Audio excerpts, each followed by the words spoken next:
He stood near the buffet, grease still under his fingernails, pretending not to notice the snickers. He actually showed up. Someone whispered. It was clear the invitation was a joke.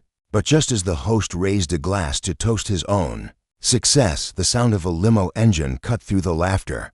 Heads turned. A sleek black car stopped at the entrance. The door opened, and the woman who stepped out made every smug face go pale. She said just one sentencing, the entire party fell silent. The banquet hall was glowing with chandeliers, polished marble, and rented elegance. Every inch of it screamed money except him. Standing near the back, Nate Cole felt like a wrench. In a jewelry box, his boots squeaked against the polished floor. His old button-down too tight at the shoulders. But the worst part wasn't his clothes, it was the stairs. Eyes swept past him like he was smudging the room's perfection. He knew he didn't belong. And deep down, he also knew the invite wasn't real. Not really. He'd found the envelope, taped to the garage fridge where he worked, just his name, and a smug gold-embossed card inside. Formal dinner, black tie only, no return address. But it didn't take a genius to figure it out. Dude, is that him? Yeah, that's the guy. Nate something. Works at Jack's garage. Wait, that was real. They actually invited him. Nate looked away. He didn't come to prove anything. Truthfully, he didn't even know why he came at all. Maybe curiosity, maybe hope, maybe pride. But mostly, because the one person who might have mattered, Meline, had said, "Go, just because. You're broke doesn't mean you're beneath anyone." That voice haunted him now, comforting and painful. She wasn't here tonight, or so he thought. A waiter passed, offering a glass of champagne. Nate took one. It shook slightly in his calloused fingers, and then laughter rang out from a small cluster of overdressed 20-somethings near the main table. One of them was Bryce Harland, son of the local bank president. Nate remembered him well from high school. Rich, arrogant, and worse, cruel. "Hey, Nate," Bryce called across the room. "Man, glad you could make it.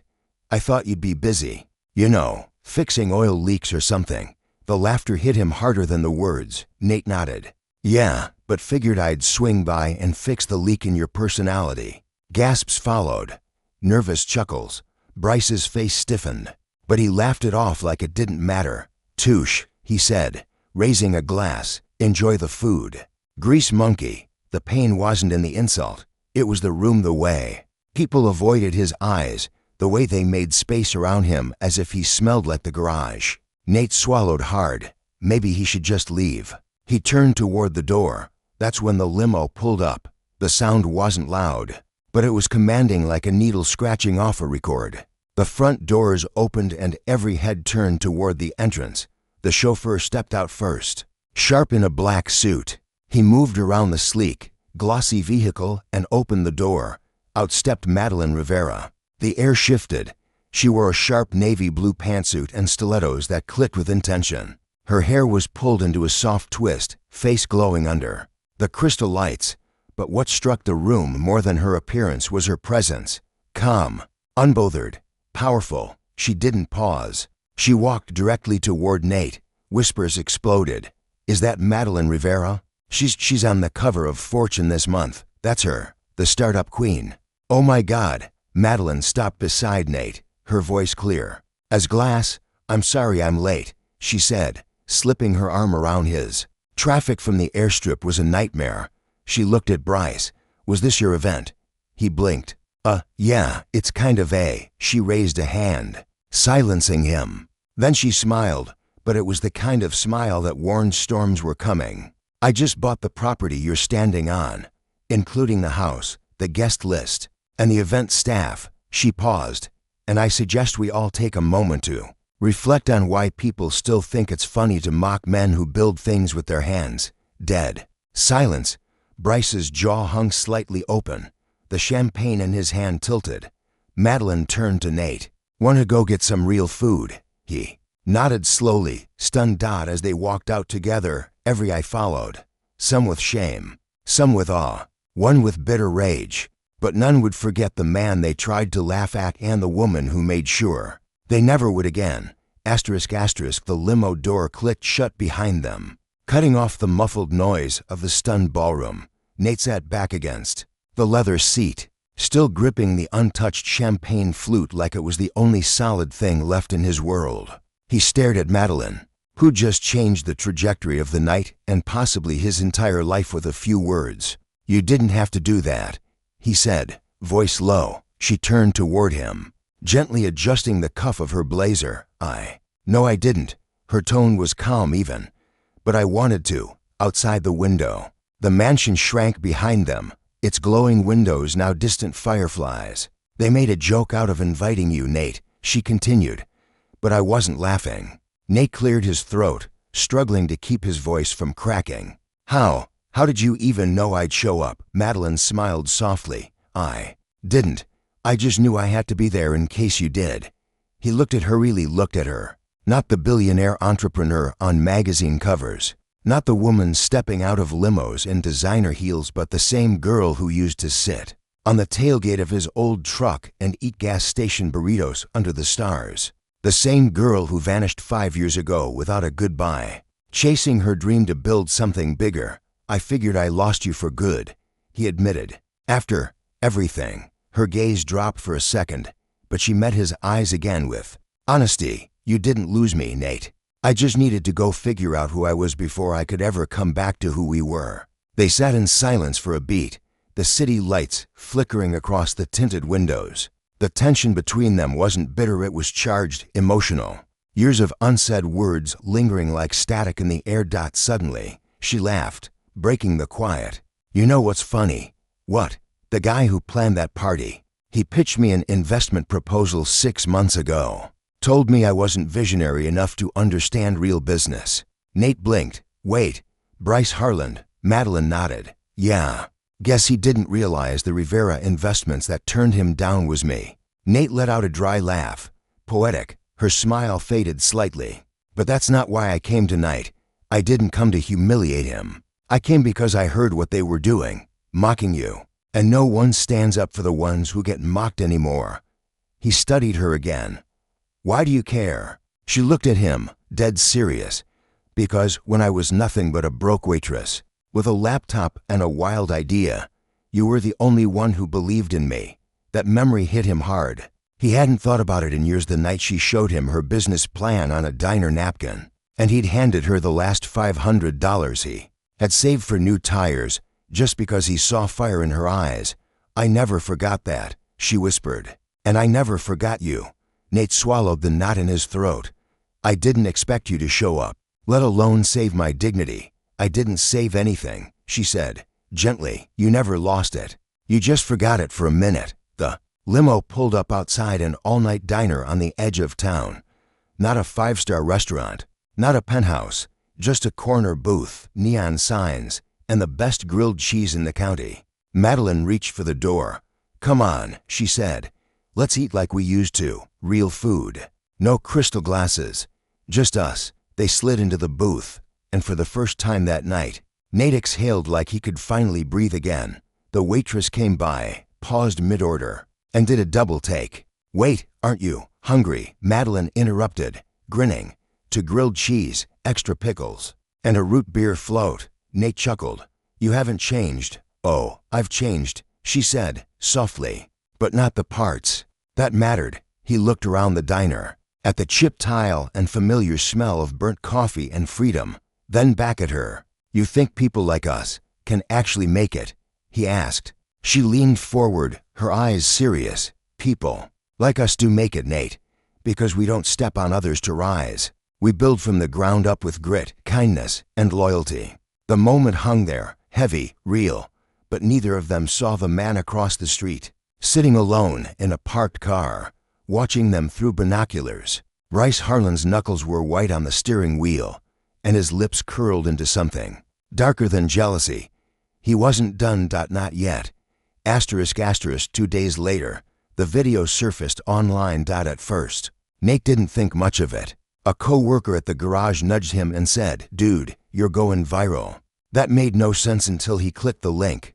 A grainy clip, taken from a phone during the party, showed the exact moment Meline stepped out of the limo, her voice clear, her words sharper than any blade. "And I suggest we all take a moment to reflect on why people still think it's funny to mock men. Who build things with their hands. It had over 600,000 views in less than a day. Hashtags exploded. Hashtag Limolady. Hashtag Grease to Grace. Respect the mechanic. By the end of the week, news outlets picked it up. Tech CEO defends humiliated mechanic at elitist party. The comments were overwhelming. She's the real one. Protect this woman at all costs. Can we get this mechanic his own show? This is what loyalty looks like. Asterisk, but underneath the applause was something festering, quiet, calculated. Bryce Harland hadn't spoken publicly, but he was watching, waiting, inside his father's law office. Bryce stood stiffly in front of a wide desk. They humiliated me, Bryce hissed, slamming a printout of the viral article, in front of everyone. My name's a meme now. His father, Garrett Harland, tapped a pen against a legal pad. You humiliated yourself, son. You invited a man to mock him. That woman just happened to be smarter than you. Bryce's jaw clenched. She's not smarter, just lucky. And that guy, he's still a mechanic. I'll make sure that's all he ever is. Garrett raised a brow. How far are you planning to go? Bryce didn't answer. He already had a plan and it began with leverage. Meanwhile, at the garage, Nate was struggling with the new attention. People drove in just to take selfies. Some asked for quotes they didn't need. Others dropped off their cars with notes like "Keep the change. You deserve it." But the worst was the call from the city zoning board. Mr. Cole, we're reviewing your permit for this garage space. There's a concern over compliance issues regarding structural renovations made 6 years ago. You may need to vacate until the review is complete. Nate blinked. What renovations? This place hasn't changed since '97. I suggest you hire a lawyer, the voice said, cold and detached. The line went dead. Nate leaned against the tool rack, stomach sinking. He knew a setup when he saw one. And this was retaliation. By sundown, Meline was at his side, sitting across from him in the small break room. I made some calls, she said, scrolling through her phone. It's deliberate. They're trying to drown you in legal nonsense until you shut down. I can't afford a lawyer, he muttered. I can barely afford new filters. She looked up. Then let me help. He shook his head. No, I don't want your money. It's not about money, she said, softly. It's about fairness. They're punishing you for standing up, and I don't want to hide behind you. He snapped before he could stop himself. The silence that followed was sharp. Meline nodded slowly, carefully. Okay, she said, standing. Then fight, but don't do it alone. As she turned to leave, Nate called after her. Wait, I didn't mean to push you away. She stopped. I know, but you're scared, Nate, and you're right to be. He looked down. I don't want to need saving, not again. She turned back, walked up to him, and cupped his cheek. Who said anything about saving? I'm here to stand with you, not in front of you. He closed his eyes, leaned into her touch. Then don't go. She didn't. The next morning they filed an injunction to stop the city from shutting down the garage backed by a pro bono attorney. Meline had quietly flown in from New York. Within days, the city pulled back the complaint. But the victory wasn't clean. Nate returned to the garage one night to find the back window shattered. Oil poured across the shop floor, and a single line etched into the wall. Stay in your place. Meline arrived minutes later, flashlight in hand. She didn't say anything, just walked through the broken glass, surveyed the damage, and then turned to Nate. This isn't just about you anymore, she whispered. He nodded, fists clenched. Then let's finish it. Somewhere across town, Bryce Harland stared at his phone screen, watching another video of Meline and Nate trending again. But this time, something inside him snapped. He was no longer just angry. He was desperate. And desperate men make dangerous decisions. Asterisk, the police called it vandalism. Just another petty act of intimidation. But Meline wasn't convinced. She'd seen how revenge worked in elite circles, smiling faces in daylight, cold knives in backrooms. Bryce wasn't done. He was just warming up. Nate tried to fix the broken window himself, climbing up on a ladder with tape and a new pane of glass. But his hands trembled, not from fear, but from the heaviness of it all. His shop was his life, his pride, and for the first time in years, he didn't feel safe inside it. Meline stood below, arms crossed, watching him in silence. Then she spoke, voice low. You ever think, maybe this happened for a reason? He glanced down. You mean, me being humiliated, mocked, attacked? I mean, you being seen. He paused. She continued. You've spent your whole life in the shadows, Nate, just fixing everyone else's problems, never asking for a damn thing. But now, people are watching. They're listening. Maybe it's time to speak. That night, Nate did something he'd never done. He went live on social media. No script, no rehearsals. Just his phone, the dim garage light behind him, and his heart pounding like a drum. He looked into the camera and said, I was invited to a party as a joke, and I went, thinking maybe I'd prove I belonged. Turns out, I didn't need to prove anything because a woman who believed in me showed up and reminded them all what real worth looks like. But now, they're trying to bury me in silence. His voice cracked slightly. So here I am, speaking. The video hit 1 million views overnight, and with it came support. People donated. Mechanics from across the country stitched the video. Former clients told stories about how Nate helped them without charging a dime. A mother said he once fixed her tire at 2 a.m. while she had her infant in the car. A war vet posted that Nate rebuilt his old truck after the VA denied his claim. The kindness he had poured out quietly for years was finally roaring back like a tidal wave. But Bryce saw it all and panicked. In a luxury apartment high above the city, Bryce was spiraling. Glasses shattered against the wall. His father's words echoed in his head. Maybe it's time you stop acting like the world owes you something. He opened his laptop and clicked through folders, contracts, emails, names, and then he found it, a thread of messages from 5 years ago. Ones that could destroy Meline. Back when she was still nothing but a waitress and a dreamer, she had accepted a temporary investment from an anonymous benefactor to kickstart her prototype. Bryce had been that benefactor. It wasn't illegal, but it looked ugly. And worse, Meline never knew the money had come from him. He drafted the email and hit send to every major tech outlet and gossip blog in the country. The backlash came fast. Headlines spun out. Did billionaire Meline Rivera hide secret investor? Was her startup built on deception? Old favors, big lies. Meline's PR team scrambled. Calls flooded in.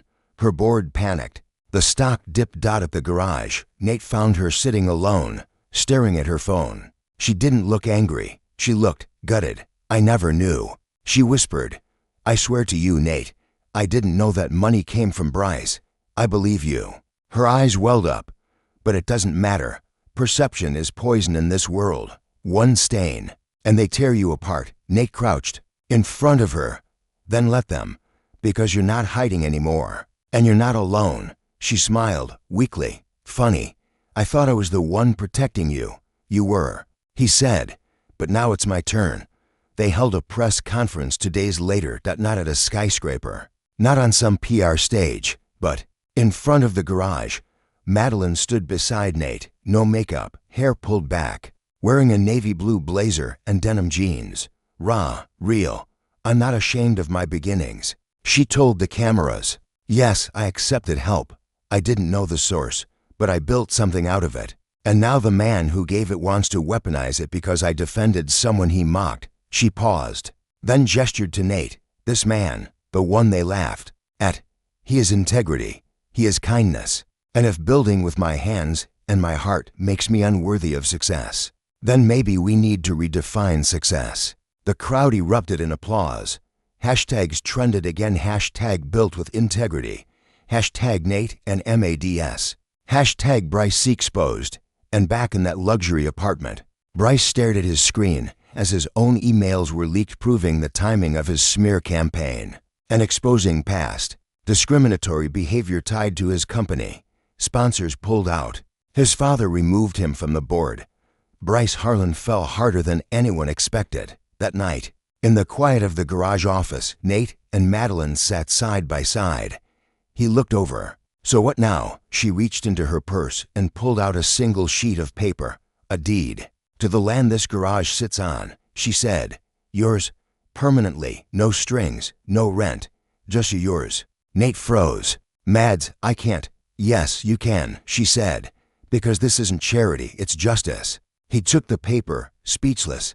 Then she added, softly, "Also, I have one more thing I need to fix." He blinked. "What?" She looked straight into his eyes. "Us."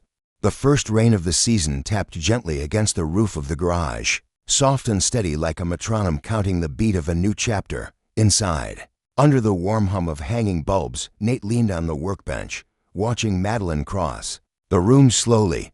She wasn't wearing designer heels or her crisp pantsuit today. She wore jeans, a gray hoodie, hair pulled back in a ponytail, and yet he'd never seen her more powerful.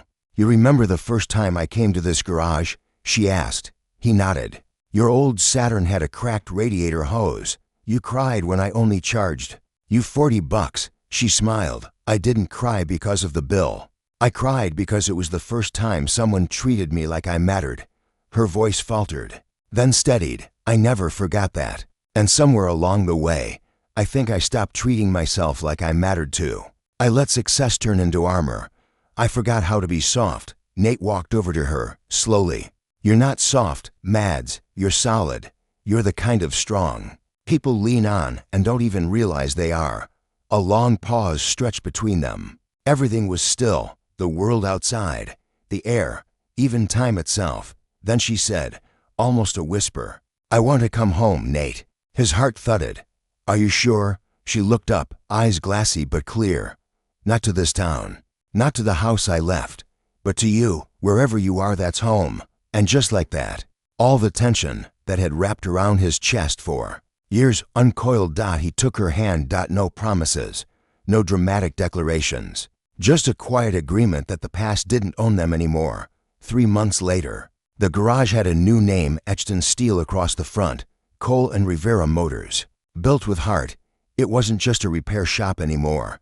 It had become something of a sanctuary, a place where people showed up with problems and left with more than fixes, sometimes with hope, sometimes with second chances. Local high school kids interned there. Single moms got their cars tuned up for free.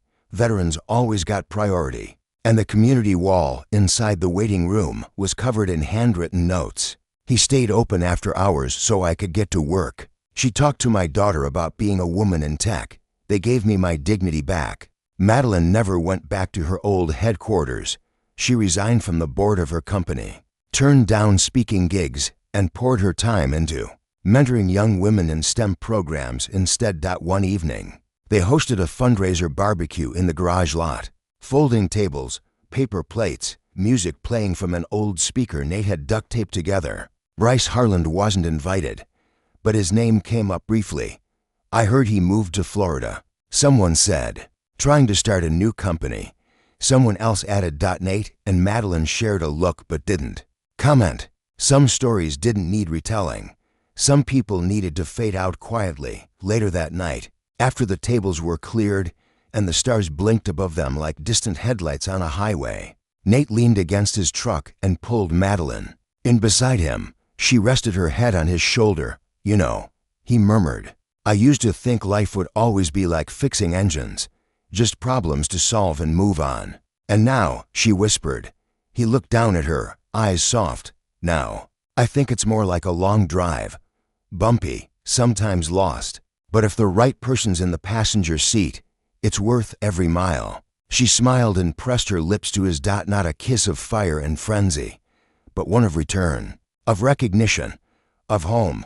2 years later, a photo went viral again. It showed Nate, now a bit grayer at the temples, adjusting a little girl's helmet while Meline held the back of her pink bike. A faded Cole and Rivera hoodie hung loosely off the child's back. The caption: "The mechanic they mocked, the CEO they doubted, the family they built." And this time, no one laughed. They just stood and clapped.